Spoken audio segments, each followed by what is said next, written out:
성격 유형, 화술에 미치는 영향이 상당히 큽니다. 인간관계를 잘 형성하고 말을 잘하기 위해서 성격 유형에 따라서 어떠한 행동을 취해야 될지 오늘은 성격 유형에 대한 내용을 말씀드리겠습니다.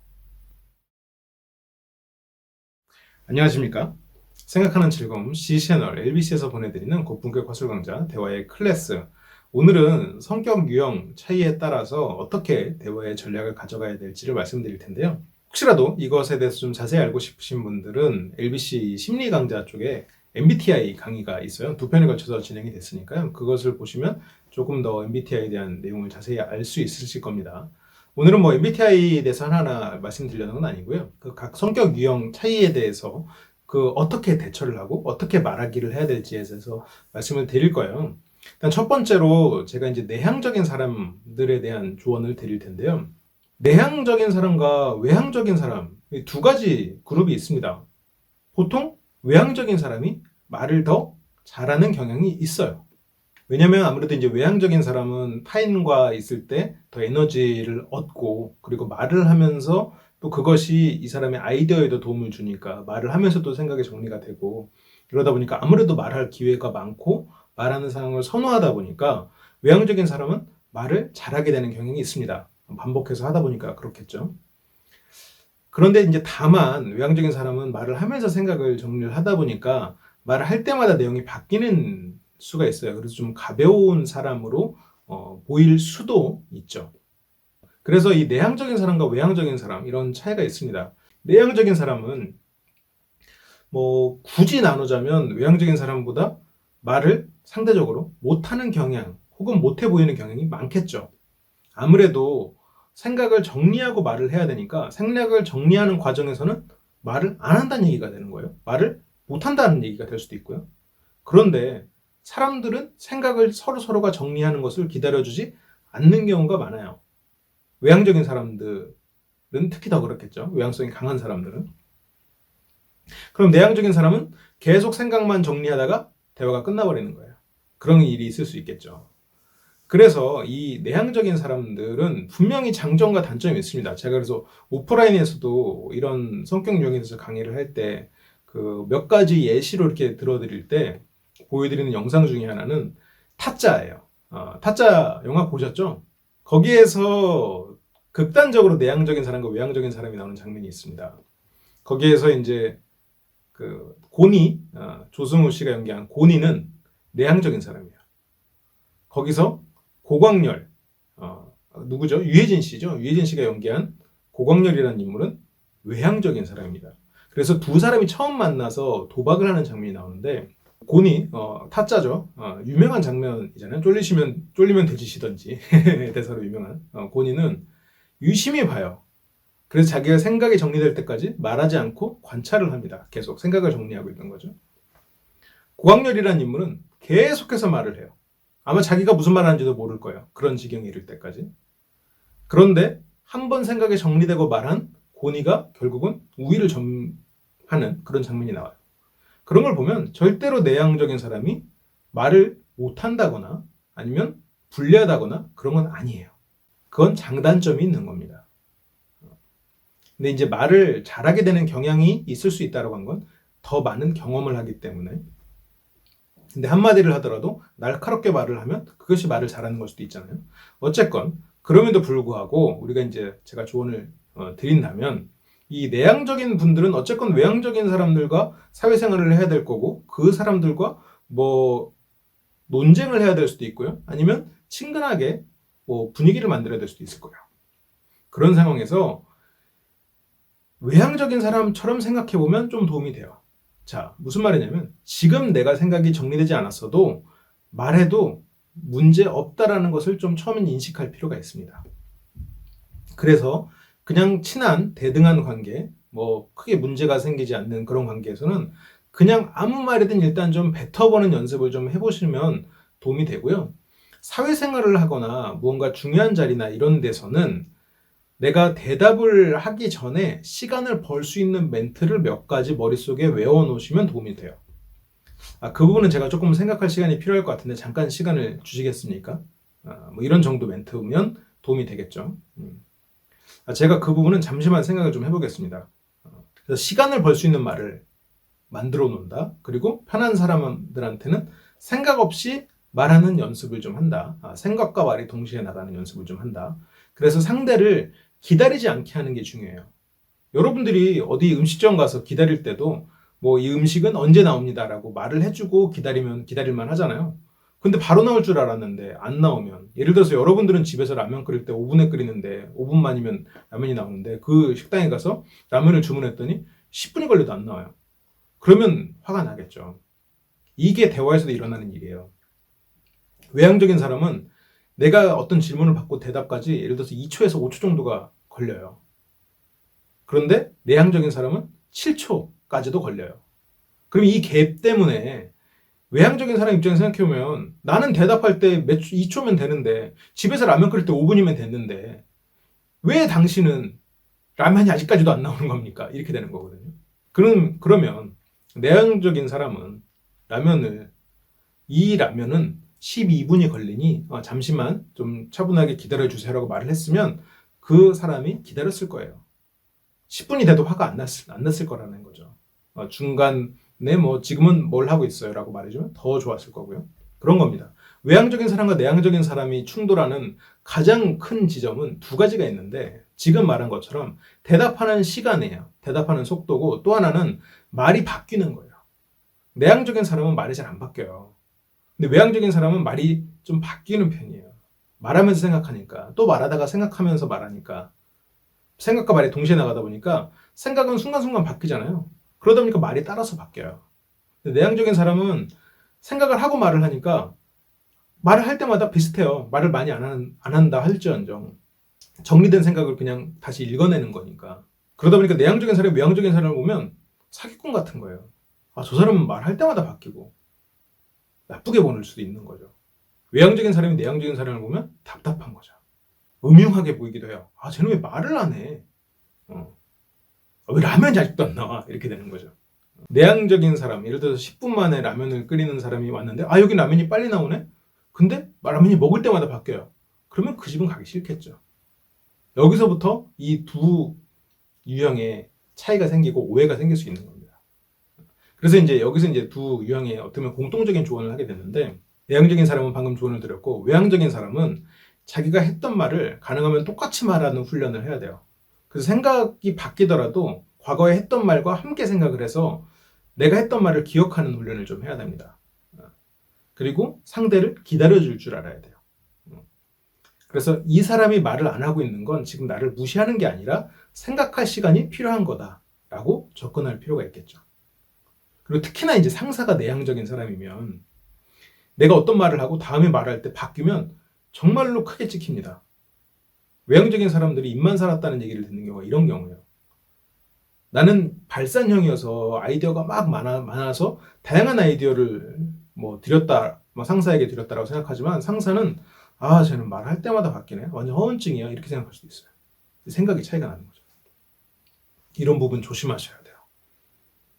그래서 어쨌든 이런 차이를 아시면 여러분들이 그 다른 유형의 사람들을 대하는 게 조금 더 현명하게 대할 수 있게 되는 거죠. 그래서 외향적인 분들한테 조금 팁을 드리자면, 특히나 방금 상사한테 이런 얘기를 했는데, 윗사람한테 보고하거나 어떤 중요한 얘기를 할 때는 그냥 메일로 보내는 것도 방법이에요. 메일로 보내놓거나 아니면 써놓은 상태에서 그걸 다시 이야기하라고 할 때는 그걸 다시 보고 가세요. 그러면 내가 예전에 했던 말과 비슷한 말을 할 수 있을 테니까요. 이런 것들을 기억을 하시면 내향적인 사람들과 활동하는데, 생활하는 데 있어서 큰 문제가 없을 거예요. 문제가 많이 줄어들 겁니다. 서로 좀 더 이해하게 되고요. 그리고 특히나 내향적인 분들에 대해서, 내향적인 사람들을 대할 때 몇 가지 좀 팁을 드리면, 내향적인 사람을 오해하지 말라예요. 내향적인 사람을 오해하는 케이스를 몇 가지를 말씀드리면, 저 사람은 좀 꽁해, 저 사람은 음흉해, 이렇게 생각을 해버리는 경우가 있거든요. 왜냐하면 나와 다르니까 그 다름을 저 사람이 틀렸다, 저 사람이 올바르지 못하다로 생각이 바뀌면서, 저 사람이 올바르지 못한 것은 성격적으로 꽁하다, 아니면 음흉하다, 생각이 음흉하다, 등등으로 이렇게 받아들인단 말이죠. 그렇게 생각하지 마시고 그냥 저 사람은 단순히 생각할 시간이 필요한 사람, 저 그렇게 이제 접근을 하셔야 돼요. 그리고 이 사람이 뭐 무례해서 나에게 차갑게 굴기 위해서 말을 안 하는 게 아니라 이 사람은 그게 좀 시간이 필요한 사람. 그냥 그렇게 그 사람을 그대로 이해해주고 그거에 맞춰서 반응해주면 그 사람이 굉장히 고마워해주고 고마워하고 그 사람은 결국 여러분의 마음으로 서로서로가 마음을 열게 될 거예요. 여러분한테 마음을 크게 열게 된다는 얘기죠. 그리고 또 하나 주의하셔야 될 점이 이 사람이 내향적인가 아닌가를 구분할 때 있어서 여러분들이 보는 것과 실제 그 사람은 다를 수 있어요. 사회적으로 굉장히 훈련돼서 외향적으로 보이지만 실제로는 내향적인 사람일 수도 있습니다. 이제 그런 사람들한테 예를 들어서 그 사람이 익숙한 상황이나 잘 아는 그런 상황에서는 자연스럽게 대화가 됐는데 어느 순간 갑자기 그 사람의 내향성, 원래 있던 내향성이 나올 수밖에 없는 주제나 그런 상황이 됐을 때 그 사람을 오해하지 말라는 거예요. 그 사람은 원래 굉장히 내향성이 강한 사람이 사회적으로 혹은 나를 위해서 강한 외향성을 연기하고 있었을지도 모릅니다. 그래서 처음 보는 사람이나 이게 어느 정도 친해지기 전에는 그 사람이 내향적이다라고 간주하고 대하는 게 편할 수도 있어요. 안전할 수도 있어요. 그래서 생각할 시간을 좀 주고 그 사람한테 좀 편안하게 질문도 하고 그리고 내 말도 안 바뀌도록 연습을 하고 이제 그런 식으로 대하는 게 훨씬 더 안전합니다. 그리고 이제 이런 내향적인 사람들한테는 처음부터 너무 무리해서 어려운 질문이나 아니면 너무 깊이 들어가는 개인적인 그런 질문보다는 가능하면 좀 표상적인 거에서부터 서서히 좀 고조시켜 간다라는 느낌으로 대화를 풀어나가면 좀 더 수월해요. 그런 분들이 편안해 합니다. 그리고 스몰 토크 공식 첫 번째 뭐였죠? 내 정보를 얹고 질문하는 거였잖아요.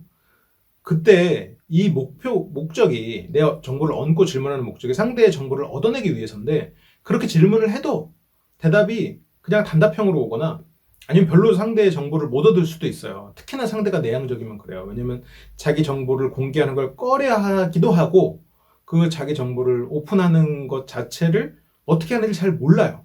그래서 스몰토크 공식 제가 가르칠 때도 그 첫 번째 공식을 내향성이 강하신 분들은 잘 못하세요. 하라고 해도 잘 못하세요. 심지어 실제로 이런 공식을 배우지 않은 사람이 이 사람이 나한테 정보를 줬다고 그 정보를 쉽게 오픈한다? 어려운 일이에요.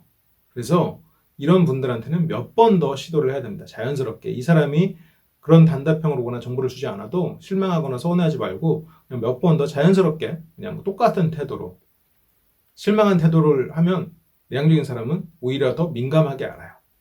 왜냐면 생각이 많기 때문에 생각을 더 많이 하기 때문에 그래서 더 똑같은 태도로 이 사람에게 이야기하면서 대화를 풀어나가셔야 돼요. 그러면 이제 계속 가볼까요? 그 다음으로 구분하는 것 중에 하나가 성격 유형에서 구분하는 것 중에 하나가 이 사람이 감각적인 사람이냐 직관적인 사람이냐 이 두 가지가 있어요. 뭐 숲을 보는 사람이냐 나무를 보는 사람이냐 이렇게 볼 수도 있고요. 뭐 디테일을 중요시하는 사람이냐 아니면 뭐 큰 그림을 중요시하는 사람이냐 이렇게 볼 수도 있어요.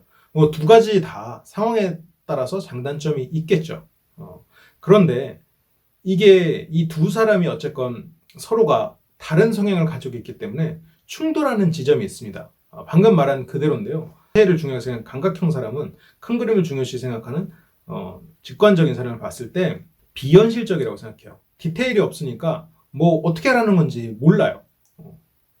반대로 내가 직관형인 사람은 그런 감각형인 사람을 봤을 때 쓸데없는 거에 시간을 들인다고 생각해요. 구질구질해. 꼬치꼬치 따지기나 하고 그렇게 생각해요. 그래서 이 두 사람이 충돌하는 점이 바로 이제 그 부분인데 이것은 어쨌건 그 사람이 가진 기본적인 기질입니다. 그리고 그 기질은 상황에 따라서 굉장히 유용하게 쓰여요. 그렇기 때문에 그것을 바꾸려 들지 말고 그것을 있는 그대로 인정하는 게 필요합니다. 그러기 위해서는 이제 감각적인 사람 같은 경우에는 예를 들어서 직관적인 사람한테 무언가 이야기를 하잖아요. 그래서 굉장히 나는 세세한 걸 이야기를 하고 있을 거예요. 그래서 그런 걸 이야기하기 전에 이게 큰 그림에 어떻게 연관되는지를 먼저 알려주고 디테일을 얘기하는 겁니다. 내가 이를 세세한 걸 얘기할 거면 일단 이걸 왜 이야기하는지를 말해주고 이야기하면 직관적인 사람도 그 얘기를 좀 들으려고 할 거예요. 큰 그림을 보는 사람도 큰 그림이랑 연관이 있다고 하니까 일단 관심을 갖는 거죠. 그런 식으로 이 사람이 내 이야기에 좀 들을 수 있게 그 얘기를 집중하게 할 수 있으면 좋을 것 같고요. 그리고 직관적인 사람이 이제 감각적인 사람, 큰 그림을 보는 사람이 이제 숲이 아닌 나무를 보는 사람에게 이야기를 할 때는 이것이 지금 내가 이야기하는 게 왜 현실성이 있는지 뒤에 이제 근거를 좀 뒷받침해 주셔야 돼요. 비현실적이지 않다라는 얘기를 해야 되는 거죠. 그래서 이게 현실적으로 어떤 근거를 갖는다라고 얘기를 해주면 좀 그 상대 입장에서 그럴듯하구만 이렇게 들을 수 있겠죠. 그래서 다시 정리를 하면 감각적인 사람은 처음에 큰 그림과 연관되는 목표 아니면 뭐 어떤 큰 비전 아니면 뭐 전체적인 결과와 이게 어떻게 연관되는지 그 연관성에 대해서 이야기하는 훈련을 좀 해야 되고요. 그리고 직관적인 사람은 이게 어떠한 근거를 가지는지를 생각을 해야 됩니다. 그러면 처음보다 조금 더 발산적인 아이디어가 덜 나올 수도 있어요. 그러니까 이건 상황에 따라서 좀 해야겠죠. 내가 나와 다른 유형의 사람과 상대를 할 때는 그 사람을 어떻게 보면 좀 배려를 한다 혹은 그 사람의 가진 기질을 수용한다 이런 두 가지 측면이 있을 거예요. 그래서 이제 감각적인 사람은 분명히 디테일이 강점이기 때문에 뭔가 일을 시키는 입장에서는 그런 거를 따지셔야 돼요. 그래서 내가 생각할 땐 당연히 디테일을 생각하니까 이 사람들도 알아서 하겠지라고 내비두면 안 합니다. 그래서 그걸 따지셔야 되고요.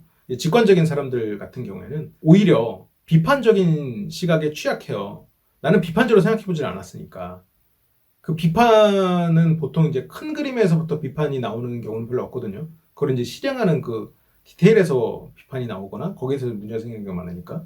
이제 그런 거에 대응하는 훈련을 좀 해야 될 겁니다. 그래서 이런 것들이 어느 정도 좀 대비가 되면 실은 둘 유형은 서로가 시너지를 낼 수 있는 유형이 돼요. 계속 넘어가 볼까요? 그 다음에 MBTI에서 말하는 유형은 그래서 여기서 이제 뭐 사고형, 감정형 이렇게 나누는데 이 두 가지 유형의 차이에 대해서 조언은 아주 간단합니다. 서로를 흉내내라입니다. 서로의 관점에서 세상을 바라보는 훈련을 해라. 왜냐하면 기질이 바뀌진 않을 거예요. 기질은 이제 쉽게 바뀌진 않을 거예요. 바뀐 것처럼 보인다 하더라도 그 바뀐 현실이 굉장히 불편할 겁니다. 그렇기 때문에 최대한 노력해야 돼요. 내가 이성적으로 나는 세상을 바라보는, 난 항상 이성적으로 판단을 하는 사람이라면 내가 이성적으로 판단하는 과정에서 다른 사람은 어떤 감정을 가질까를 스스로 이성적으로 생각해서 그 감정을 도출해내서 그 감정을 계속 아는 훈련을 해야 됩니다. 감정을 이성적으로 연구해서 감정을 알아내야 돼요. 이건 어떻게 보면 굉장히 극단적인 미션이긴 한데 그렇게 함으로써 이제 그 감정을 이해하고 그 감정을 신경 쓰는 그 훈련을 좀 해야겠죠. 그래야 감정형의 사람을 움직일 수 있습니다. 그 사람들과 대화를 할 수 있고요. 감정형은 마찬가지로 내가 지금 감정적으로 혹은 뭐 감성적으로 이걸 할 때 이성적으로 바라봤을 때 문제가 없는지, 이성적인 사람은 과연 여기서 뭘 중요히 생각할지, 그래서 이성적인 사람이 어떻게 행동할지로 접근해야 돼요. 이거는 어느 한쪽에 치우쳤을 때 분명히 문제가 생길 수 있습니다. 물론 이성이 중요하게 필요한 상황이 있고요. 감정이 중요하게 필요한 상황이 있을 때 있어요.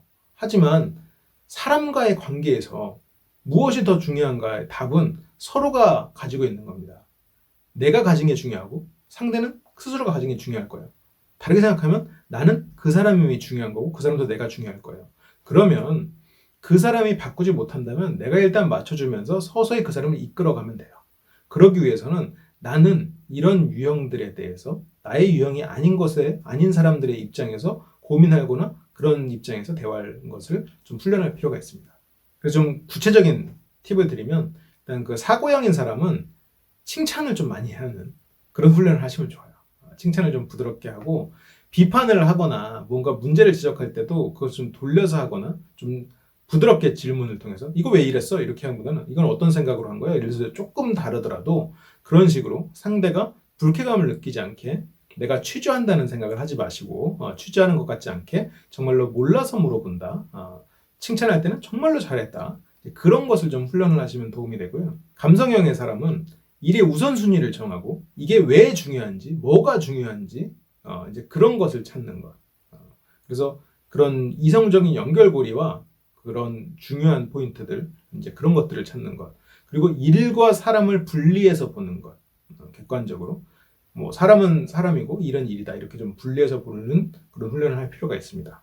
이런 걸 이제 하다 보면 좀 두 유형 간에 이제 시너지가 나죠. 분명히 두 가지가 다 필요한 요소거든요. 그리고 여러분들이 무언가 어떠한 분야에서, 특히나 이제 화술 같은 경우에서 여러분들이 굉장히 높은 수준으로 올라가려면 이성만 가지고도 안 되고요. 감정만 가지고도 안 됩니다. 결국 두 가지를 다 가지고 있어야 그 여러분들이 원하는 수준 높은 인간관계와 화술을 이끌어낼 수가 있거든요. 여러분들이 표현할 수가 있거든요. 그래서 이런 것들은 결국 다른 사람의 유형을 고민해보고 그렇게 행동한다. 이게 필요해요.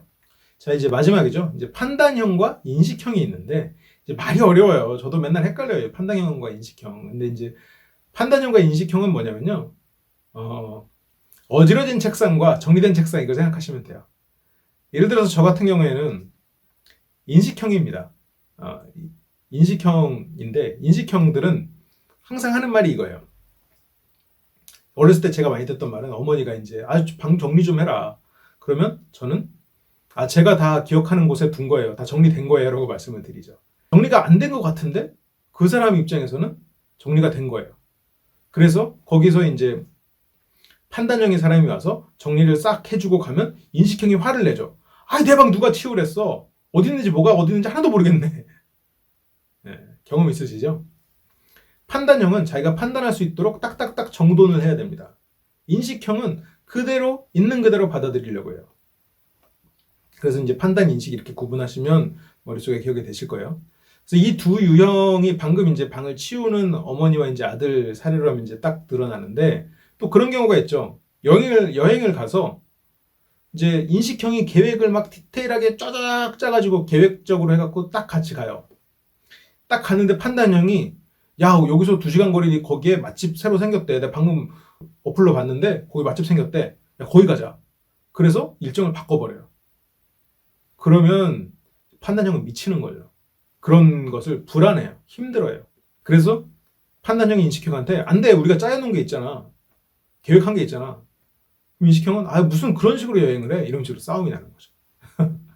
딱 느낌이 오시죠? 이 두 유형은 실은 굉장히 재밌는 유형의 차이예요.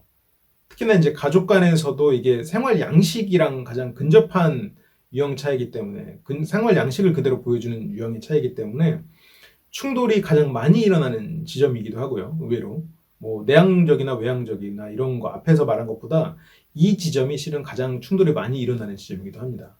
왜냐하면 생활 양식이나 이런 것들이 달라지기 때문에, 방금 말한 것처럼 뭐 방 정리하라는 것만 갖고도 싸움이 일어나잖아요. 그래서 이런 상황에서는 이제 서로가 다르다는 것을 이해하는 게 굉장히 이제 중요한 포인트죠.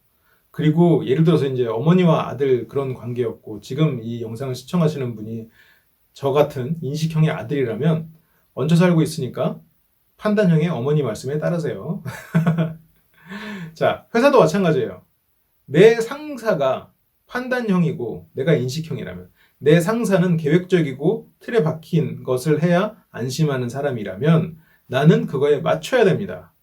왜냐하면 내가 잘할 수 있는 즉흥적이고 그때그때 변화하면서 거기서 새로운 것을 도출해낸 창의적인 작업을 할 때, 그것을 방금 말한 그 판단형의 사람은 그것을 그 고스란히 스트레스로 받아들여요. 그러면 상사 입장에서는 보면 쟤는 뭐 하나 제대로 못하고 불안하게 행동하는, 스트레스를 주는 사람으로 찍혀버리죠.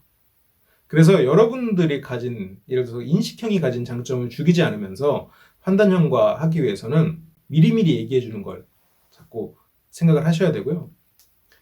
반대로 내가 이제 그 인식형이고 판단형을 대할 때는 목적지를 알려주고 나머지를 그냥 맡겨두는 게 속 편합니다.